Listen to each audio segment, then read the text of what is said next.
लग्नाची पेढी या मालिकेच्या आजच्या भागामध्ये आपण पाहणार आहोत. सिंधू शुद्धीवर आलेली आहे आणि त्या ठिकाणी आता सावी देखील आलेली आहे. आपली आई शुद्धीवर आलेले पाहून तिला खूपच आनंद झाला आहे. तर सिंधूला सावीला पाहून खूप आनंद झाला आहे. कित्येक दिवस सावी तिच्याशी बोललेली नाही आहे. कित्येक दिवस सावी स्वतःच बेशुद्ध होती. पण आज जेव्हा सिंधूने डोळे उघडले तेव्हा तिच्यासमोर सावी दिसते. तेव्हा तिचा आनंद द्विगुणित झालेला आहे. ती आजारी असली तरी देखील उठून सावीला भेटायला जात असते.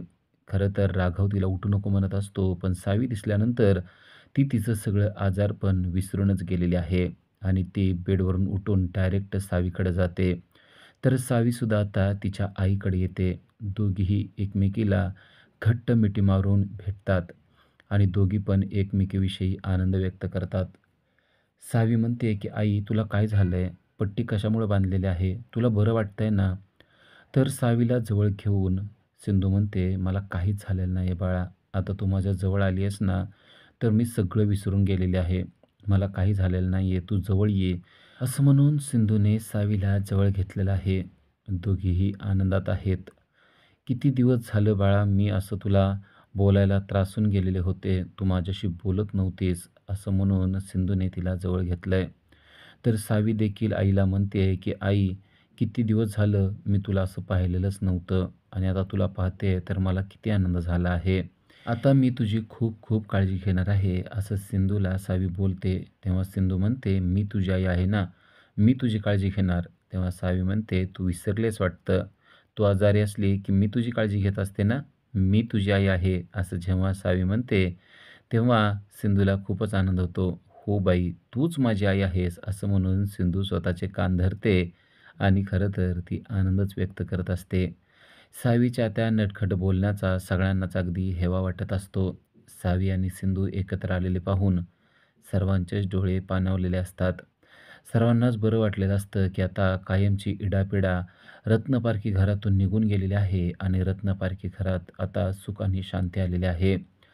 तर आता राजश्री थोडीशी चिडलेली आहे आणि ती म्हणते, "सिंधू, मी मात्र तुझ्याशी बोलणार नाही बरं का." सिंधू म्हणते, "का हो, काय झालं?" तेव्हा राजश्री सांगायला लागते, की "तू सिंधू आहेस हे जर का अगोदर सांगावं लागलं असतं ना, तर तुला एवढं नाटक करावंच लागलं नसतं. सिंधू, चुकलं माझं असं म्हणून माफी मागते. पण मी जर का तुम्हाला सांगितलं असतं ना, तर तुम्ही माझ्यावर विश्वास ठेवला असता का?" असा प्रतिप्रश्न तिने देखील केलेला आहे. माझ्याकडं मी सिंधू असल्याचा काहीच पुरावा नव्हता. त्याचबरोबर लग्नात तुम्हाला सर्वांना मधूने एक व्हिडिओ दाखवला होता आणि त्यामुळं तुम्हाला खात्री पटली होती, की मी सिंधू नसून कृष्णाच आहे आणि त्यामुळं मला हे नाटक कंटिन्यू करणं गरजेचंच होतं. तेव्हा राजश्री देखील म्हणते, की "तुझं बरोबर आहे. कदाचित आम्ही तुझ्यावर विश्वास ठेवला नसता आणि परत तुला डबल त्रास झाला असता." तर रुक्मिणी सांगते, की तिनं जर का ते नाटक केलं नसतं ना, तर सावीच्या जीवाला धोका होता. कारण सावी तिच्याच ताब्यामध्ये होती. मधूने सावीला पकडून ठेवलेलं होतं, डांबून ठेवलं होतं आणि त्यामुळेच सिंधूला कृष्णाकडून आपल्याकडे यावं लागलं होतं आणि म्हणूनच तर तिने एवढं सगळं नाटक केलेलं आहे. पण आता या गोष्टीवर पडदा पडलेला आहे आणि आता आपली सिंधू आपल्याकडे आलेली आहे, असं सर्वजण म्हणतात आणि या गोष्टीचा आनंदच सर्वांनाच झालेला आहे. पण सिंधू म्हणते की मधूने मला जेवढा त्रास दिलेला आहे, तो मात्र मी अजूनही विसरलेला नाही आहे. तिने मला माझ्या कुटुंबापासून, माझ्या नवऱ्यापासून, माझ्या मुलापासून दूर ठेवलेलं आहे आणि त्या गोष्टीचा बदला अजूनही मला घ्यायचा आहे. तिच्या विरोधात एक स्ट्राँग केस उभा करून हा बदला मी घेणार आहे. तर राजश्री देखील म्हणते की खरंच आपण मधूला किती जवळची समजत होतो, मुलीप्रमाणे मानत होतो, पण ती मात्र कधीच आपल्याशी तशी वागली नाही. तर आता सावीने सुद्धा सांगायला सुरुवात केलेली आहे, की ती तिच्याशी किती वाईट वागलेली आहे. मधू तिला दररोज मारत होती, तिला खायला देत नव्हती आणि तिला बांधून देखील ठेवत होती. खायला जरी दिलं तरी मस्करी करायची आणि पुन्हा खायला देत नव्हती, असं तिनं सांगितलेलं आहे. सावीबरोबर मधूने जो काही छळ केलेला आहे, ते ऐकताना सर्वांनाच खूप राग आलेला आहे. मधू इतक्या खालच्या पातळीला जाऊन कसं काय वागू शकते, असा प्रश्न सर्वांना पडलेला आहे. सावीने मात्र मधूचा एक-एक गुन्हा आता सर्वांना सांगितलेला आहे. मधू काय लायकीची आहे आणि ती एखाद्या लहान मुलाबरोबर कसं वागू शकते, हे आता सर्वांना समजलेलं आहे. सिंधू सावीला म्हणते, की "आता मात्र बाळा तू आमच्याजवळ आहेस. तू काहीच काळजी करू नको. तुला आता कोणीही त्रास देऊ शकणार नाही." तर चिडलेला राघव म्हणतोय, की "मी मात्र त्या मधूला अजिबात माफ करणार नाही. तशी थोडीशी शिक्षा तिला झालेली आहे." असं म्हणून त्याने मधूला जेव्हा झोपडपट्टीमध्ये ठेवलेलं असतं, त्यावेळेस तिच्याबरोबर काय-काय झालेलं आहे ते सांगायला सुरुवात केलेली आहे. छोट्याशा घरात राहून तिची कशी तारांबळ उडवून दिलेली होती. पाणी भरण्यासाठी सुद्धा तिला कसं एका होळीमध्ये उभा केलेलं होतं आणि पाणी भरूनसुद्धा त्या पाण्यामध्ये कशी पाल टाकलेली होती. पाणी भरताना तिच्या पायात पाय घालून तिला कसं पाडलेलं होतं. अशा छोट्या-छोट्या का होईना काही शिक्षा आम्ही तिला दिलेल्या आहेत, असं राघवने सर्वांना सांगितलेलं असतं. तेव्हा सर्वजण म्हणतात, की "राघव, तू जे काही केलंस ना, ते अगदी चांगलं केलेलं आहे." राघव म्हणतो, "पण ही शिक्षा तिच्यासाठी काहीच नाहीये, कारण तिने जे केलेलं आहे, तो गुन्हा आहे आणि त्या गुन्ह्याला पोलिसामार्फत शिक्षा देणं, न्यायव्यवस्थेमार्फत शिक्षा देणं गरजेचं आहे आणि त्यासाठी तिच्या विरोधात स्ट्राँग केस उभा करणं गरजेचं आहे आणि त्यामुळं मी तेच करणार आहे. तिला कडकमधली कडक शिक्षा व्हायला पाहिजे, असं आता रुक्मिणीचं देखील म्हणणं आहे. तिला मुलीप्रमाणे वागवून मी तर चूक केलेली आहे. आता तिला तिची लायकी दाखवणं गरजेचं आहे, असंच ती सांगत आहे. तर आता लवकरात लवकर विनूला देखील बोलवून घ्या, असा सल्ला रुक्मिणीने राघवला दिलेला आहे.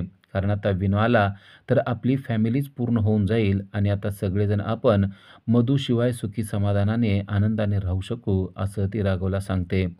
आणि त्यानंतर बाकी सदस्य निघून जातात. तर राघव, सिंधू आणि सावी एकमेकाच्या जवळ आहेत.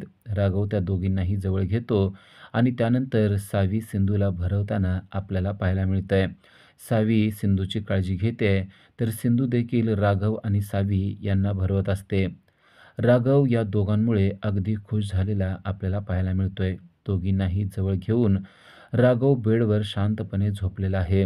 राघवला आता त्याचं कुटुंब पूर्ण झाल्याचा आनंद मिळत आहे. सकाळ झालेली आहे. सुखाचा दुसरा दिवस उगवलेला आहे आणि त्या दिवशी आता राघव आणि सिंधू बाहेर आलेले असतात. तेव्हा मात्र रुक्मिणी आणि राजश्री चिडलेल्या आपल्याला पाहायला मिळत आहेत. त्या इतक्या चिडलेल्या असतात, की त्या सिंधूला अक्षरशः अंगावर जाऊन बोलत असतात आणि म्हणत असतात, की "सिंधू, तू आत्ताच्या आत्ता घराच्या बाहेर हो." तेव्हा तिला कळतच नाही नक्की काय झालेलं आहे. ती म्हणते, "अहो, मी तुम्हाला सांगितलंय ना, मी सिंधू आहे. मी कृष्णा नाही आहे. मग तुम्ही मला घराच्या बाहेर का काढत आहात?" पण त्या दोघीही ऐकत नसतात. त्या दोघीही म्हणतात, की "तुला सांगितलंय ना, तेवढं कर. आता आम्हाला तुझं काहीच ऐकून घेण्याची इच्छा नाहीये. त्यामुळे तू आत्ताच्या आत्ता घराच्या बाहेर हो." सिंधूला मात्र कळत नसतं, की काय झालंय. आत्तापर्यंत तर सगळं व्यवस्थित चाललेलं होतं, पण आता या घराच्या बाहेर का हाकलत आहेत? राजश्री तर खूपच चिडलेली असते आणि ती काहीही ऐकून घेण्याच्या मनस्थितीत नसते. तर राघव हे सगळं काही पाहत असतो. राघवला देखील कळत नसतं, की काय झालेलं आहे. रुक्मिणी देखील राजश्रीच्या सुरात सूर घालून म्हणते, की "तिनं सांगितलंय ते बरोबर आहे. तू आत्ताच्या आत्ता घराच्या बाहेर हो. आम्ही जे सांगतोय तेच बरोबर आहे." असं म्हणून ते आता सिंधूला घराच्या बाहेर काढत आहेत. सिंधू मात्र त्यांना पटवून देण्याचा प्रयत्न करते, की "तुम्ही चुकत आहात. तुम्हाला अजून मान्य नाही आहे का, की मी सिंधू आहे ते? अजूनही तुम्हाला असं वाटतंय का मीच कृष्ण आहे? पण मी तर काल तुम्हाला सगळं समजावून सांगितलं होतं की." पण राजश्री आणि रुक्मिणी मात्र ऐकत नसतात आणि तिला आता उंबऱ्याच्या बाहेर त्यांनी उभा केलेला आहे. अजूनही सिंधू त्यांना समजावून सांगण्याचा प्रयत्न करते. ती म्हणते, की "तुम्हाला पाहिजे असेल तर मी आता पुरावे देते, पण मला घराच्या बाहेर काढू नका." अक्षरशः सिंधू त्यांना हात जोडून हे सगळं काही सांगत आहे आणि तेव्हा मात्र राजश्री आणि रुक्मिणी हसायला सुरुवात करतात. राघव देखील सीरियस झालेला असतो. तो देखील आता हसायला सुरुवात करतो आणि हे काय होतंय हे मात्र सिंधूच्या लक्षात आलेलं नाहीये. तेव्हा रेश्मा आरतीचं ताट घेऊन आलेले आहे आणि सिंधूचं पुन्हा एकदा रत्नपारखी घरामध्ये गृहप्रवेश करायचा आहे आणि तिचं स्वागत करायचं आहे. त्यासाठीच राजश्री आणि रुक्मिणी यांनी हे नाटक केलेलं असतं आणि मग रुक्मिणी आणि राजश्री तिला सांगतात, की "कृष्णा म्हणून तू रत्नपारखीच्या घरामध्ये एंट्री केलेली होतीस, पण आत्ता तुझं लग्न झालं होतं ना, तेव्हा तू सिंधू म्हणून एंट्री केलेली नव्हती. आता आम्हाला तुझा गृहप्रवेश करायचा आहे. तू म्हणजे आमची सिंधू म्हणून आणि म्हणूनच आम्ही हे सगळं केलेलं आहे." राघवसुद्धा त्या नाटकामध्ये सहभागी होता हे आता सिंधूला समजलेलं असतं आणि सिंधू देखील आता त्यांच्या आनंदात मिक्स झालेले असते. राघवला सिंधू म्हणते, "तुम्ही देखील हे नाटक केलं. मला नव्हतं माहिती तुम्ही या नाटकामध्ये सहभागी आहात. पण मी ना पुरती घाबरून गेलेले होते." राघव म्हणतो, "त्यासाठी तर हे केलेलं होतं, तुला घाबरवायचं आणि नंतर तुझं स्वागत करायचं. पण खरंच मजा आली." असं म्हणून राघवने देखील त्या गोष्टीची मजा घेतलेली असते. सिंधूला हळदी-कुंकू लावून तिला ओवाळलं जातं आणि त्या दोघांचंही स्वागत आता रत्नपारखी घरामध्ये अगदी आनंदाने होत आहे. सर्वांच्या चेहऱ्यावर खूपच आनंद आहे. रेश्माला सांगून तांदळाचं माप आणून ठेवलेलं असतं आणि उंबऱ्यावरचं ते माप आता रत्नपारखीच्या लक्ष्मीला म्हणजेच सिंधूला ओलांडायला देखील लावलेलं असतं. सिंधू आणि राघव या सगळ्या प्रसंगामुळे खूपच खुश झालेले आहेत. घरातील एक ना एक सदस्य आता खुश असलेला आपल्याला पाहायला मिळतोय. रुक्मिणी देखील म्हणते, की "खरंच आज तुझा खऱ्या अर्थाने गृहप्रवेश होत आहे. माझा तर आनंद गगनात मावेनासा झाला आहे. जे काही झालंय ते होऊन गेलेलं आहे आणि आता तुमच्या दोघांचा सुखाचा संसार सुरू झालेला आहे आणि तुमच्या दोघांचा सुखाचा संसार आम्हाला पाहायचा आहे." असं म्हणून त्या दोघांनाही ओवाळलेलं आहे आणि आता माप आणून ठेवलेलं असतं आणि तिला माप ओलांडायला लावलेलं असतं. या गोष्टीचा आनंद सिंधूला देखील झाला आहे, की आपलं आता सिंधू म्हणून आगमन रत्नपारखींच्या घरामध्ये होतंय आणि ती देखील आनंदाने तांदळाचं माप ओलांडते आणि रत्नपारखीच्या घरामध्ये पुन्हा एकदा गृहलक्ष्मी म्हणून प्रवेश करते. गृहलक्ष्मीच्या पावलांच्या ठशासाठी दारातच कुंकवाचं पाणी करून ठेवलेलं असतं आणि त्यामध्ये आता तिने पाय ठेवलेले असतात आणि तिचे पाय आता घरामध्ये उमटत चाललेले असतात. सिंधू लक्ष्मीच्या पावलांनी रत्नपारखींच्या घरामध्ये पुन्हा एकदा प्रवेश करत आहे. रत्नपारखींचं घर आजपर्यंत तिने स्वतःच्या सामर्थ्याने पेलवून ठेवलेलं आहे. स्वतःच्या सामर्थ्याने तिने सिद्ध करून दाखवलं आहे, की सिंधू या घरासाठी काहीही करू शकते आणि पुन्हा एकदा तीच गृहलक्ष्मी प्रवेश करत आहे. त्यानंतर राघव आणि सिंधू आणि सावी केक कट करतात आणि आनंद व्यक्त करतात. घरामध्ये खरोखरच आनंदी वातावरण झालेलं आहे. राघव आणि सिंधू तो केक सावीला भरवतात आणि आता राघव म्हणतो, की "मी सर्वांना केक भरवणार आहे." सर्वांना केक भरवला जातो आणि आता हा आनंद द्विगुणित करण्यासाठी राघव म्हणतो, "चला, आपण सगळे आता डान्स करूया." डान्ससाठी सगळ्यांनी तयार व्हायचं आहे आणि कोणीसुद्धा नाही म्हणायचं नाही. सर्वजण मिळून डान्स करूया, असं राघव म्हणतो. "पण आम्हाला काय डान्स येत नाही बाबा. तू, सावी आणि सिंधूच डान्स करा," असं रुक्मिणीचं म्हणणं असतं. तर राघव म्हणतो, "आम्ही तर डान्स करणार आहोतच, पण आमच्याबरोबर तुम्ही देखील जॉइन व्हायचं आहे." राघवने छान असं म्युझिक लावलेलं असतं आणि डान्स करण्यासाठी सिंधूच्या पुढं तो हात करतो. ते दोघेही आता डान्स करायला लागतात आणि हे पाहून सर्वांनाच आनंद झालेला आहे. सर्वजणच आता आमच्याबरोबर जॉइन व्हा, असं राघव सांगतो आणि सर्वांनाच डान्स करायला लावतो. तर सिंधू देखील म्हणते, की "आम्ही दोघंच नव्हे, तर आपण सर्वांनी मिळून डान्स करूया आणि आपला आनंद व्यक्त करूया." रुक्मिणी मात्र म्हणत असते, की "मला मात्र हे जमणार नाही बरं का. तुम्हाला ते जमतंय ना, तुम्हीच करा." राघव म्हणतो, "असलं काही नाही हां काकू. आजचा दिवस हा किती छान आहे ना, तर हा सर्वांनी आनंदात घालवायचा आणि त्यासाठी डान्स करणं तर गरजेचंच आहे." असं म्हणून तो सर्वांनाच डान्स करायला लावतो. सुरुवातीला सिंधूबरोबर त्याने डान्सला सुरुवात केलेली असते. राघव आणि सिंधू हे डान्स करतायत आणि आनंद व्यक्त करतायत. या गोष्टीचा आनंद घरातील प्रत्येक सदस्याला झालेला आहे. राघव आणि सिंधू यांच्या आनंदामध्ये आता घरातील सर्व सदस्यच सहभागी झालेले असतात. सर्वच एकमेकाच्या हाताला हात धरतात आणि छान असा गोल करून डान्स करायला लागतात आणि त्याच वेळेस घरात एंट्री झालेली आहे ती एका व्यक्तीची. सिंधू ज्या पावलांनी घरामध्ये आलेली आहे, त्याच पावलांनी एक व्यक्ती त्यांच्या घरामध्ये चालत येत आहे. त्याच्या पायामध्ये बूट आहेत आणि सिंधूच्या पायावर पाय ठेवूनच ती व्यक्ती चालत आहे आणि सिंधूच्या पायावर पाय ठेवून त्या स्वतःच्या चिखलाच्या पायाचे पाय त्यावर उमटवताना दिसत आहे. इकडे सर्वजण आनंद व्यक्त करत आहेत, तर तिकडं तो व्यक्ती त्यांच्या घरामध्ये एंट्री करत असलेला आपल्याला पाहायला मिळतोय. अजूनही डान्स करत असलेल्या आता त्या सर्वांना माहीत नाही आहे, की घरात कोण आलेलं आहे. घरात विनू आलेला आहे. विनूसुद्धा आनंदी आहे आणि तो पाहतोय, की सर्वजण डान्स करत आहेत. विनू आलेला पाहून सर्वांचा आनंद आता त्रिगुणित होणार आहे.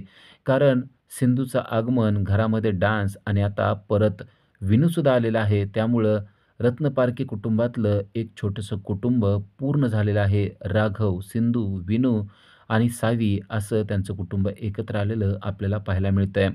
उद्याच्या भागामध्ये आपण पाहणार आहोत, की जेलमध्ये असलेली मधू आता म्हणते, की माझा हक्क मला कोणी मिळवून दिला नाही, तरी तो विनू मात्र मिळवून देणार आहे. कारण विनू मला अजूनही आई मानत आहे आणि त्यामुळे विनूला जेव्हा समजेल की मी घरामध्ये नाही, तेव्हा विनू मला माघारी आणण्यासाठी हट्ट करणार आणि विनूच मला परत एकदा रत्नपारखीच्या घरामध्ये माघारी नेणार, असं ती स्वतःच्या मनाशी बोलत असते. आणि त्याचप्रमाणे आपल्याला पाहायला मिळतं, विनू घरात आलेला आहे आणि माझी आई कुठे आहे, असं तो म्हणतो. जेव्हा त्याला समजतं की मधूला जेलमध्ये टाकलेलं आहे, तेव्हा तो म्हणतो की माझ्या आईला आत्ताच्या आत्ता माझ्याकडे घेऊन या. मधू तिच्या प्लॅनमध्ये थोडीशी सक्सेस होताना आपल्याला पाहायला मिळते आहे. पण अजून विनूला मधूचं खरं रूप माहिती नाही आहे. त्याचबरोबर त्याला हे माहिती नाही आहे की त्याची खरी आई ही सिंधूच आहे.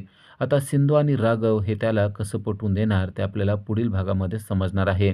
पण विनू मात्र अजूनही हट्ट करत आहे. तो म्हणतोय की मला माझ्या आईलाच भेटायचं आहे, तोपर्यंत मी दरवाजा उघडणार नाही. विनूने दरवाजा बंद करून स्वतःला कोंडून घेतलेला आहे. त्याला असं वाटतंय की त्याची आई मधूच आहे. पण आता राघव आणि सिंधू त्याला लवकरच हे पटवून देतील की तुझी आई ही सिंधू आहे. आणि जेव्हा त्याला हे पटेल आणि त्याला कळेल की मधूने सावीबरोबर काय-काय केलेलं आहे, तेव्हा तो देखील मधूशी नफरत करायला लागेल, तो देखील मधूला हेट करायला लागेल, हे आपल्याला पुढील भागामध्येच पाहता येणार आहे. अशाच अपडेटसाठी आजच आमच्या चॅनलला सबस्क्राईब करा. थँक